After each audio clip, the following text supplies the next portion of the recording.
அப்போஸ்தலனாகிய பவுல் தெசலோனிக்கேயருக்கு எழுதின முதலாம் நிருபம்.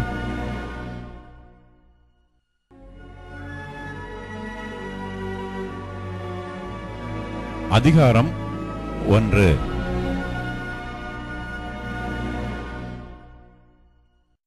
பவுலும் சில்வானும் தீமோத்தேயும் பிதாவாகிய தேவனுக்குள்ளும் கர்த்தராகிய இயேசு கிறிஸ்துவுக்குள்ளும் இருக்கிற தெசலோனிக்கேயர் சபைக்கு எழுதுகிறதாவது, நம்முடைய பிதாவாகிய தேவனாலும் கர்த்தராகிய இயேசு கிறிஸ்துவினாலும் உங்களுக்கு கிருபையும் சமாதானமும் உண்டாவதாக.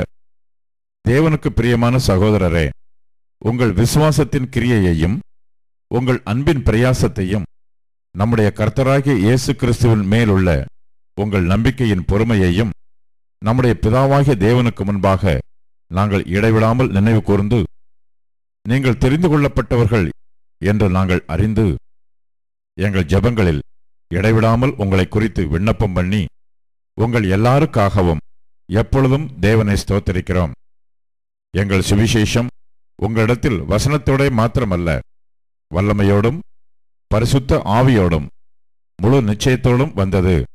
நாங்களும் உங்களுக்குள்ளே இருந்தபோது உங்கள் நிமித்தம் எப்படிப்பட்டவர்களாய் இருந்தோம் என்று அறிந்திருக்கிறீர்களே.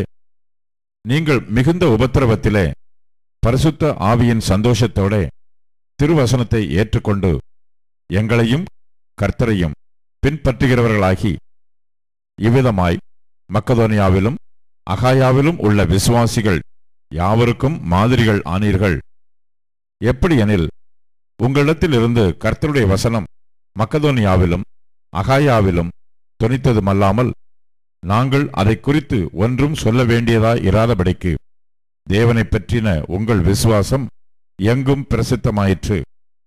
ஏனெனில் அவர்கள் தாமே எங்களை குறித்து உங்களிடத்தில் நாங்கள் அடைந்த பிரவேசம் இன்னதென்பதையும், ஜீவனுள்ள மெய்யான தேவனுக்கு ஊழியம் செய்வதற்கு நீங்கள் விக்கிரகங்களை விட்டு தேவனிடத்திற்கு மனம் திரும்பினதையும், அவர் மரித்தோரிலிருந்து எழுப்பினவரும் இனிவரும் கோபாக்கனை நின்று நம்மை நீங்களாக்கி ரட்சிக்கிறவருமாயிருக்கிற அவருடைய குமாரனாகிய இயேசு பரலோகத்திலிருந்து வருவதை நீங்கள் எதிர்பார்த்து கொண்டிருக்கிறதையும் அறிவிக்கிறார்களே.